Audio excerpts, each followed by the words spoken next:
مولانا صاحب اجتماع کے بیان میں ایک صاحب کا بیان میں اصرار تھا کہ چونکہ دعوت دیے بغیر جہاد کیا جا رہا ہے اس لیے مسلمان ہر جگہ مار کھا رہے ہیں. ان کا کہنا ہے کہ پہلے دعوت پھر جزیہ پھر آخر میں لڑائی. حضرت وضاحت درکار ہے. دعوت جو جہاد سے پہلے دی جاتی ہے یہ وہ دعوت نہیں ہے جو تبلیغی جماعت والے دیتے ہیں. تبلیغی جماعت والے جو دعوت دیتے ہیں یہ تذکیر ہے, آپس میں ایک دوسرے کو نصیحت ہے.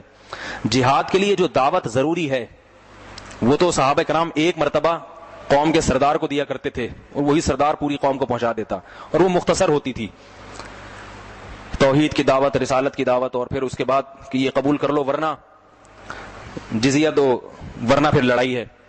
تو یہ وہ والی دعوت نہیں ہے. یہ بھی ضروری ہے تبلیغ کی دعوت, مگر جہاد والی دعوت یہ وہ نہیں ہے. جو جہاد والی دعوت ہے نا, جہاد سے پہلے جو دعوت ضروری ہے وہ دعوت امام احمد ابن حنبل اور امام شافعی رحمۃ اللہ علیہ نے اپنے دور میں فرمایا, آج سے 1100-1200 سال پہلے, کہ وہ دعوت پوری دنیا میں پہنچ چکی ہے.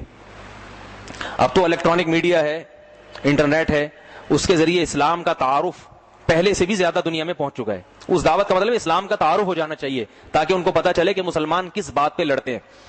تو اس لیے یہ بات تو درست نہیں ہے کہ دعوت پہنچی نہیں ہے لہذا جہاد نہیں. البتہ یوں کہا جا سکتا ہے کہ جہاد کے لیے صرف دعوت کی شرط کافی نہیں ہے, اقدامی جہاد کے لیے دعوت بھی ضروری. وہ دعوت والی شرط تو پوری ہو گئی. دوسری چیز ضروری ہے طاقت اور قوت, آپ میں لڑنے کی قوت بھی ہو. یہ والی شرط مسلمانوں میں اقدامی جہاد کے لیے نہیں پائی جاتی. اپنا دفاع کرنا مشکل ہو رہا ہے جس قوم کے لیے, فلسطین میں, افغانستان میں, عراق میں, تو وہ قوم کو یہ حکم دینا کہ وہ چڑھ کے کسی دوسرے ملک پہ چڑھائی کرے, تو یہ زمینی حقائق کے لحاظ سے یہ غلط ہے. نبی صلی اللہ علیہ وسلم نے جو مکہ مکرمہ میں جہاد نہیں کیا اس کی وجہ یہ نہیں کہ ایمان نہیں بنا تھا یا یہ, اس کی وجہ کہ طاقت نہیں تھی لڑنے کی. مکہ میں حضرت بلال کے سینے پر پتھر رکھے جا رہے ہیں, وہ یہ ظلم سہ رہے ہیں. خباب ابن ارت رضی اللہ عنہ کو آگ کے انگاروں پہ لٹایا جا رہا ہے.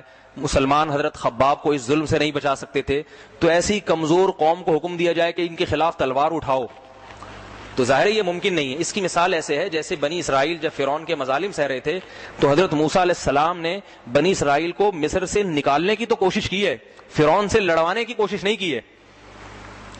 سمجھ میں آ رہی ہے بات, کہ طاقتور حکومت ہے, اس کے غلام بنے ہوئے ہیں, تو کیسے بغاوت کر لیں گے وہ. تو یہ طاقت. اور مدینہ میں جب نبی صلی اللہ علیہ وسلم تشریف لے گئے تو مدینہ میں بھی آپ نے شروع میں 10 سال تک عمومی طور پر دفاعی جہاد کیا, اقدامی نہیں کیا, طاقت نہیں ہے. غزوہ خندق میں بھی آپ نے چاروں طرف خندقیں کھدوائی ہیں کہ آنے سے روکو, بس بڑھ کے چڑھائی نہیں کی ہے. مدینہ آنے سے روک دو کسی طریقے سے, اپنے ملک کی, اپنے وطن کی, اپنے شہر کی حفاظت کر لو.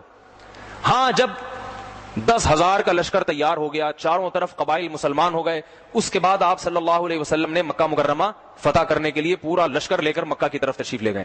تو نبی کی سیرت بھی بتاتی ہے کہ جہاد طاقت کے ساتھ مشروط ہے, پاور ہونی چاہیے. تبھی قرآن نے کہا اعدوا لهم ما استطعتم من قوة, قوت پہلے اکٹھی کرو, وہ نہ ہو پھر لڑنا.